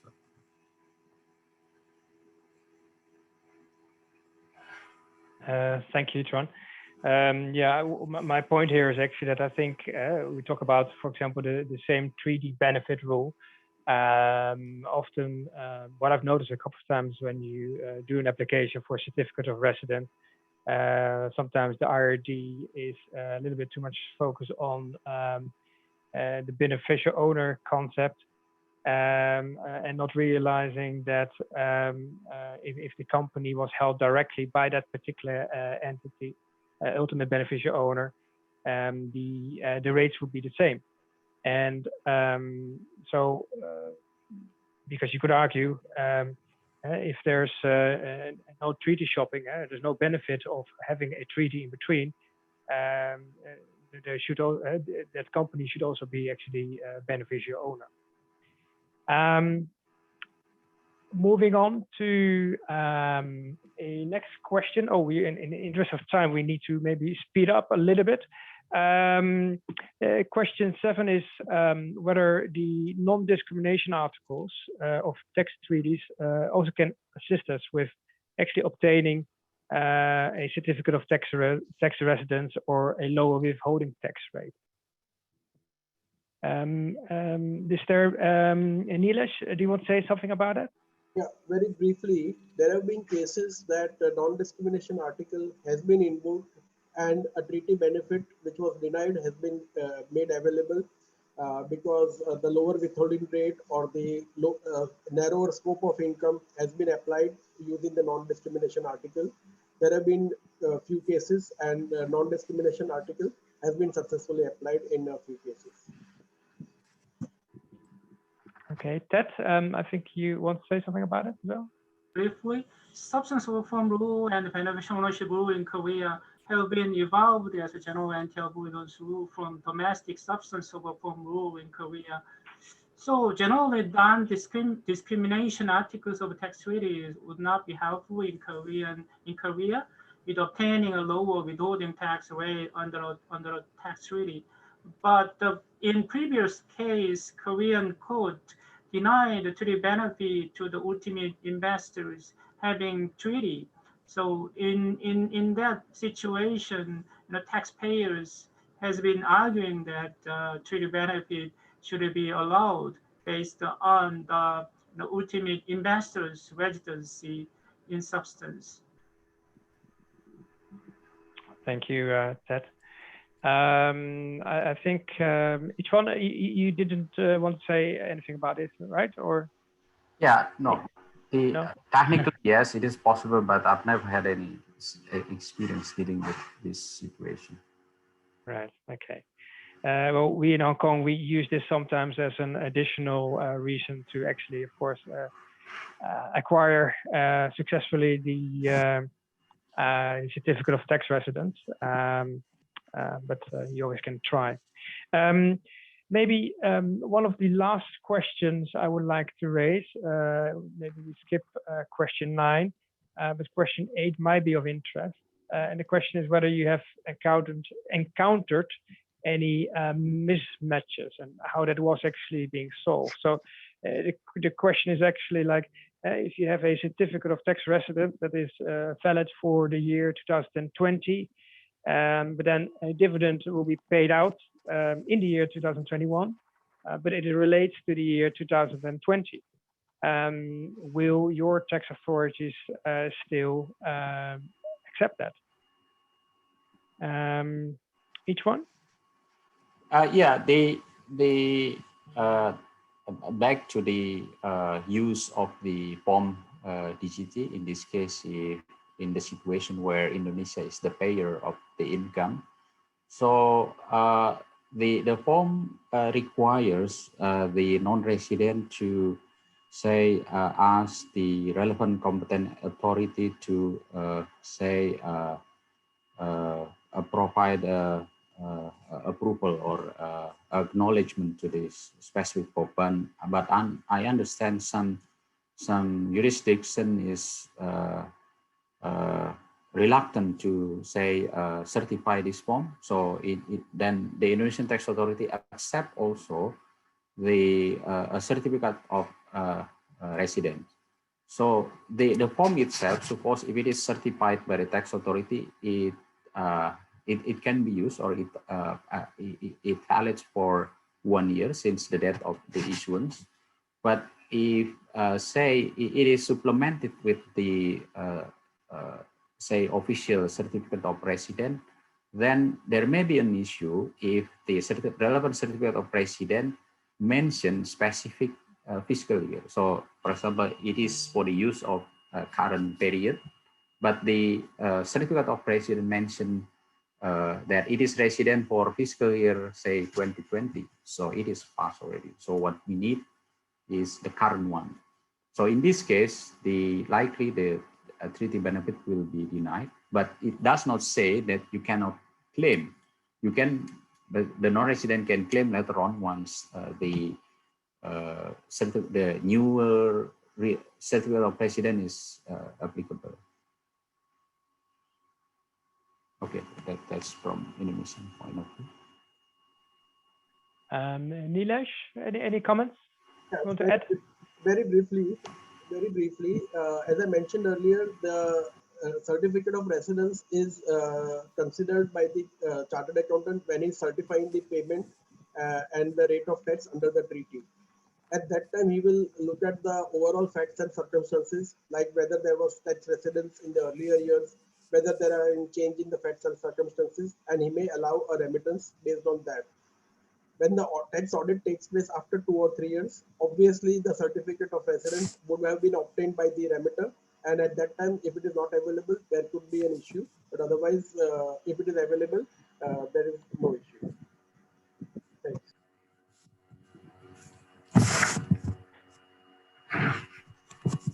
Ted, do you want to say anything? There may be mismatching issues in Korea, but in practice, I have not encountered any issues of mismatching with respect to this validity period of the COR and the payment of income itself, because the COR would not be necessary in order to be eligible for treaty benefit. I mean, the reduced tax rate. In getting the reduced tax rate, we don't need that. We don't need the COR. Only if the foreign taxpayer, foreign company wants to get the full tax exemption, I mean non-taxation under the tax treaty, in that case, COR would be required to be submitted. So generally, the foreign resident, foreign company would not need to submit the COR in obtaining the reduced tax rate.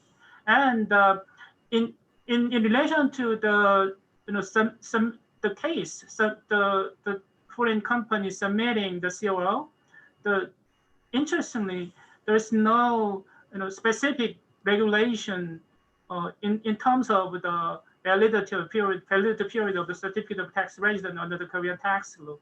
Maybe in the case of the COR is too old, the old COR may be issues, but we don't have that specific rule in limiting the validity period of the certificate of tax residence.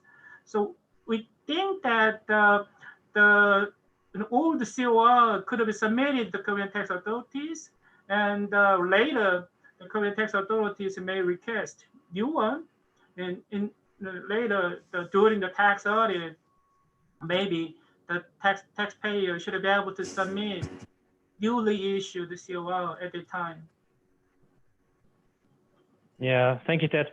I think in Hong Kong we should just need to produce a new tax resident certificate, whether we like it or not. So, and then of course all the questions start again, right? The beneficial ownership and substance questions. So for us in Hong Kong, it's always quite a hassle. Question 9. Yeah, it's in the interest of time. I won't discuss it maybe in detail with the panel members, but the whole thinking is that like we in Hong Kong often, when we deal, for example, with Indonesia, we sometimes have Hong Kong companies that have clients in Indonesia.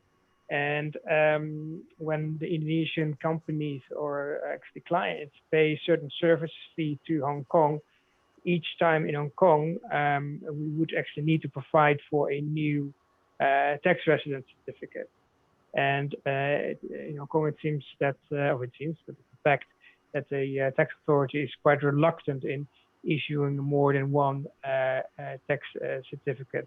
But I'm pleased to know that Indonesia, but also India is a bit flexible. They are such that they would also accept notarized copies of those tax resident certificates. Well, that actually also concludes our presentation. I think the general conclusion is that substance and beneficial ownership rules apply in all our jurisdictions. However, the timing element is different. It seems though that obtaining a tax certificate in Korea, India, and Indonesia is relatively easy compared to Hong Kong. But of course, there's a trouble in those Indonesia, Korea, and India starts when you're about to distribute the income. So this concludes actually our tax webinar. Thank you, panel, for joining, and also thank you all participants for joining. Just one note, this coming Thursday, there's another webinar, and the two topics are indirect transfer taxes and exchange of information. Indirect transfer taxes, the moderator for that panel is Stefano Mariani from Beacon, and for exchange of information, it will be Michael Oliskis from Baker McKenzie role to moderate that particular panel.